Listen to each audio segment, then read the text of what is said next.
இந்த வேளாண் பெருங்குடி மக்கள் தான் இந்த விழாவை முதன்மையாக நின்று நடத்துகிறார்கள். இன்னும் இந்த வரலாற்று நோக்கில் சொல்ல வேண்டும் என்று சொன்னால், இந்த கோவிலை நிர்மாணித்தவர்கள் தேவேந்திரகுல வேளாளர்கள் என்று உறுதியாக தொடர்ச்சியாக இங்கே தேவேந்திரர்களுக்கு தடிப்பூர்வ உரிமை மட்டும்தான் இருக்குது. பிற சமூகங்களுக்கெல்லாம் மண்டப்படி இருக்கும்போது இவங்களுக்கு மறுக்கப்படுவது ஏன்? எப்படி நிலங்களை அதிகாரங்களை இந்த மண்ணின் மைந்தர்களிடமிருந்து அபகரித்து வந்தேரிகளிடம் கையளித்தார்களோ அதே கூட்டம் இந்த மண்ணிலே 700 ஆண்டு காலமாக தமிழரிடமிருந்து ஆட்சி அதிகாரங்கள் பறிக்கப்பட்டு வந்தேரிகளிடம் யார் கையளித்தார்களோ அதே கூட்டம்தான் தேவேந்தர்களுக்கான உரிமைகளையும் மறுத்து வருகிறது. உக்கிரபாண்டியருடைய பாண்டிய வம்சனுடைய வகையாரா அப்படின்னு சொல்லி எழுத்துக்கள் பொறிக்கப்பட்டிருந்தது. ஆனால் இங்கே இருக்கிற காவல்துறையினர் இது மாதிரி செய்யக்கூடாது அப்படின்ற இவங்களுக்கு அச்சுறுத்ததாகவும், பதாகைகளில் உக்கிரபாண்டியர் படத்தை நீங்கள் பயன்படுத்தக்கூடாது அப்படின்ற மிரட்டல் விடுத்ததாகவும் கேள்விப்படுறோம். இது எந்த அளவுக்கு உண்மை? எதனால் இந்த மாதிரி அரசு இவங்களுக்கு நெருக்கடி கொடுக்கும்? நீதிமன்றம் ஏற்ற சமூகம்னா எந்த சமூகத்தை? மறவர் சமூகத்தை இழிவுபடுத்தியதாக வழக்கு தொடுக்கப்பட்டுச்சு. அந்த பகுதிகள் மட்டும் நீக்கப்பட்டிருக்குது. ஆனால் நீதிமன்றம் அந்த ஆய்வு நூலை ஏற்றுக்கொண்டு தான் அதை மறுபதிப்புக்கு அனுமதிச்சு. அப்படி ஏற்றுக்கொண்டா பாண்டியர்கள் தேவேந்திரர்கள் தான் பாண்டியர்னு சொல்லி ஏற்றுக்கொண்டோம்.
பாண்டிய நாடு நேயர்கள் அனைவருக்கும் வணக்கம். இப்போ நாம் எங்கே இருக்கோம் அப்படின்னா சங்கரங்கோவிலில் தான் இருக்கோம். இன்றைக்கி சங்கரங்கோவிலில் தேவேந்திரகுல வேளாளர்கள் நடத்தக்கூடிய ஆடி தபசு தேரோட்ட திருவிழாவுக்கு தான் நம்ம வந்திருக்கோம். இங்குள்ள சங்கரங்கோவிலில் உள்ள பாண்டியர்களால் வெகு சிறப்பாக இந்த ஆடி தபசுன்னு சொல்லப்படுகிற இந்த தேரோட்டம் மிக சிறப்பாக நடைபெற்று முடிந்திருக்கு. இந்த ஆடி தபசு தேரோட்டத்தின் ஊடாக இங்கு வாழுகிற இந்த சங்கரங்கோவில் சுற்றுவட்டார வாழுகிற இந்த பாண்டியர்குல சமுதாயம் என்று சொல்லப்படுகிற இந்த தேவேந்திரகுல வேளாளர்களுக்கும் இந்த சங்கரங்கோவில் உள்ள கோவிலுக்கும் உள்ள தொடர்பு பற்றியும் மற்றும் இங்கு இருக்கிற இந்த ஊர் கட்டமைப்பு, ஊர் குடும்ப முறை பற்றியும், மேலும் இங்கு நமக்கு மறுக்கப்படுகிற உரிமைகளை பற்றியும் விரிவாக பேசுவதற்காக நம்மோடு மல்லர் பேராயத்தினுடைய மாநில தலைமை ஒருங்கிணைப்பாளர் திரு தமிழ்மாறன் அவர்கள் நம்மளோடு இணைந்திருக்கிறார். அவர்கிட்ட நிறைய கேட்டு நம்ம தெரிஞ்சுக்க போகிறோம். அண்ணே வணக்கம்ண்ணே.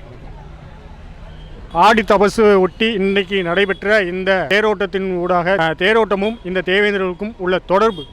இந்த சங்கரநாயனார் கோயில் 1000 ஆண்டுகளுக்கு முன் பாண்டிய மன்னர்களால் கட்டப்பட்டது. அதாவது பாண்டிய மன்னர் உக்கிரபாண்டியன் அவர்களால் கட்டப்பட்ட கோயில். இன்றைக்கு இந்த திருவிழாங்கிறது ஆடி மாதம்னாலே நமக்கு நீர் அறுவடை பண்பாட்டு திருவிழாவாகத்தான் இது நடக்குது. நீர் அறுவடை பண்பாட்டு திருவிழாவாக நடப்பதனால் இந்த வேளாண் பெருங்குடி மக்கள் தான் இந்த விழாவை முதன்மையாக நின்று நடத்துகிறார்கள். இன்னும் இந்த வரலாற்று நோக்கில் சொல்ல வேண்டும் என்று சொன்னால், இந்த கோவிலை நிர்மாணித்தவர்கள் தேவேந்திரகுல வேளாளர்கள் என்று உறுதியாக சொல்லலாம். பாண்டிய மன்னர்களுடைய ஆட்சி காலம் முடிவுக்கு பிற்காலத்தில் தெலுங்கு நாயக்கர்கள் இங்கே ஆட்சிக்கு வந்த காலகட்டங்களில் தான் இந்த கோவிலினுடைய உரிமைகள், அதிகாரங்கள், நிர்வாக கட்டமைப்பு எல்லாமே மாறி இருக்குது. அந்த வகையில் இந்த சமூகம் ஏதோ ஒரு நாள் திருவிழாவில் பங்கெடுக்கிற மாதிரி ஒரு தோற்ற மயக்கத்தை இந்த கோவில் நிர்வாகத்தை கைப்பற்றி வைத்திருப்பவர்கள் ஒரு கட்டமைக்க முயற்சிக்கிறாங்க. அதன் வழியாக காலகாலமாக வழியாக இருந்து வந்த முதல் மரியாதை, அதாவது நாள்கதிர் கொண்டு அந்த நாள்கதிரில் இந்த கடவுளுக்கு உணவு சமைத்து அந்த நாள்கதிரை கொண்டு வருகிற வேளாண் பெருங்குடி மக்களுக்கு இந்த கோவில் நிர்வாகம் சார்பாக பரிவட்டம் கட்டி முதல் மரியாதை செய்வதெல்லாம் அந்த உரிமைகள் எல்லாம் இந்த 500 ஆண்டு காலத்தில் மறுக்கப்பட்டிருக்கு. அது இடைக்காலத்து வரைக்கும் வந்திருக்குது. இப்போ சமீபத்தில் இந்த 100 ஆண்டு கால வரலாறு எடுத்தோம்னா தொடர்ந்து இது போன்று தென்காசி மாவட்டத்தில் பல கோவில்களில் உரிமைகள் மறுக்கப்பட்டிருந்தது. அந்த உரிமைகள் மீட்டெடுக்கப்பட்டு வந்து கொண்டிருக்கும் சூழல்ல இந்த சங்கர நயினார் கோயிலில் இன்னைக்கு இந்த ஆடி தபசு நீர் அறுவடை பண்பாட்டு திருவிழாவில் தேவேந்தர்கள் தொட்டால்தான் தேர் ஓடும் என்கிற வழக்கு மொழிக்கு ஏற்ப இன்று காலையில் தேரை எடுத்து 4 வீதிகள்லையும் ரத வீதிகள்லையும் சுற்றி நிலையில் நிறுத்தியிருக்கிறாங்க. அந்த காட்சி என்பது ஒரு அரசனை அரியணைக்கு அழைத்து வரும்போது மக்களிடம் என்ன வகையான ஆரவாரம் இருக்குமோ அந்த ஆரவாரம், அதாவது இது அதிகாரத்தோடு தொடர்புடைய ஒரு பண்பாட்டு நிகழ்வாகத்தான் இருக்கிறது. தேவேந்திரகுல வேளாளர்கள் அப்படிதான் புரிந்து கொண்டிருக்கிறார்கள். அதன் அடிப்படையில் தான் பாண்டிய மரபினர், பாண்டிய வகையரா, மாமன்னர் உக்கிரபாண்டியர் வகையரா என்றெல்லாம் அவர்கள் தங்களுடைய பதாகைகளை ஏந்தி இரட்டை மீன் பொறித்த அந்த கொடியோடு இந்த தேரோட்டத்தை மிகவும் சிறப்பாக நிறைவேற்றுகிறார்கள். தொடர்ச்சியாக இங்கே தேவேந்திரர்களுக்கு தடிப்பூர்வ உரிமை மட்டும்தான் இருக்குது. பிற சமூகங்களுக்கெல்லாம் மண்டபடி இருக்கும்போது இவங்களுக்கு மறுக்கப்படுவது ஏன்? தொடர்ந்து நீங்கள் பார்த்தீங்கன்னா இதை எப்படி சமகாலத்தோடு ஒப்பிட்டு சொல்ல வேண்டும் என்றால், இன்றைக்கு ஈழம் எப்படி இருக்குதோ அதை மாதிரி தான் தமிழகமும் இருக்குது. ஈழம் உடனடியாக அந்த ஒடுக்குமுறைக்குள்ளே போயிடுது, இது படிப்படியாக ஒடுக்குமுறைக்குள்ளே வருது. இந்த மண்ணின் பூர்வகுடிகள், இந்த மண்ணில் உற்பத்தி ஆற்றல்களாக இருந்தவர்கள், இந்த மண்ணுக்கு சொந்தக்காரர்கள், இந்த மண்ணில் குடும்ப முறையை, அரசு முறையை தோற்றுவித்தவர்கள் என்று வரலாறு வகைப்படுத்துகிற இந்த தேவேந்திரகுல வேளாளர்களுக்கு தொடர்ந்து அவர்களுக்கு உரிமைகளை மறுப்பது என்பது அதிகாரத்திற்கு அவர்கள் வந்துவிடக்கூடாது. அதிகாரத்தை நோக்கி வருவதற்கு அவர்கள் பண்பாட்டு தளத்தில் தங்களை நிறுவிவிடக் கூடாது என்கிற உள்நோக்கத்தோடு இது இந்த மண்ணின் மக்களுக்கும் இந்த மண்ணின் ஆட்சி அதிகாரங்களுக்கு எதிரான ஒரு போர் தான் இந்த உரிமை மறுப்பு எல்லாம். இன்னைக்கு தடிபோடுத உரிமைன்னு சொல்லுறாங்க. தடிபோடுத உரிமைன்னுலாம் சொல்லிட முடியாது. ஒரு தேர் என்பது அதிகாரத்தின் குறியீடாக இருக்கிறது. அரசனை கடவுளாக வணங்குகிற தமிழர் மரபில் தேர் என்பது அதிகாரத்தின் குறியீடு தான். இந்த அதிகாரத்தின் குறியீடாக இருக்கக்கூடிய தேரை நகர்த்தக்கூடிய நுட்பங்களும் வலிமையும் இந்த தேவேந்திரகுல வேளாளர்களுக்கு இருக்கிறது. அந்த அடிப்படையில் தான் பார்க்கணும். இது தேருக்கு தடிபோடுத உரிமை அப்படின்னு எளிமைப்படுத்தியிருக்கிறாங்க. தொடர்ந்து இந்த கொச்சைப்படுத்தல்களும் இந்த உரிமை மறுப்புகளும் எதற்காகனா, எந்த நிலைகளிலும் நிலம், பொருளாதாரம், அரசியல், அதிகாரம் 4 நிலைகளிலும் இந்த மண்ணின் பூர்வகுடிகளான தேவேந்திரர்கள் முன்னோக்கி வந்துவிடக்கூடாது என்கிற உள்நோக்கத்தோடு தான் இந்த கதையெல்லாம் கட்டப்படுகிறது. தடிபோடுத உரிமை இல்லை, முதல் உரிமையே இந்த கோவிலில் உண்டு. ஏனென்று சொன்னால் வரலாற்றை மிக துல்லியமாக ஆய்வு செய்தால், இதுவரை சங்கர நயினார் கோயில் குறித்து வெளிவந்திருக்கக்கூடிய வரலாற்று ஆய்வுகளில் கல்வெட்டு, இங்க கூடிய சிற்பங்கள் இதெல்லாம் ஆய்வு பண்ணி வந்திருக்க வரலாற்று ஆய்வு நூல்களின் அடிப்படையில் கூட நம்மால் உறுதியாக சொல்ல முடியும், இந்த கோவில் இந்த மண்ணின் வேளாண் பெருங்குடி மக்களான தேவேந்திரகுல வேளாளர்களுக்கு பாத்தியப்பட்டதுதான். காலத்தில் நாயக்கராட்சி காலத்தில் இந்த கோவிலை எப்படி நிலங்களை, அதிகாரங்களை இந்த மண்ணின் மைந்தர்களிடமிருந்து அபகரித்து வந்தேரிகளிடம் கையளித்தார்களோ அதே கூட்டம் இந்த மண்ணிலே 700 ஆண்டு காலமாக தமிழரிடமிருந்து ஆட்சி அதிகாரங்கள் பறிக்கப்பட்டு வந்தேரிகளிடம் யார் கையளித்தார்களோ அதே கூட்டம்தான் தேவேந்தர்களுக்கான உரிமைகளையும் மறுத்து வருகிறது.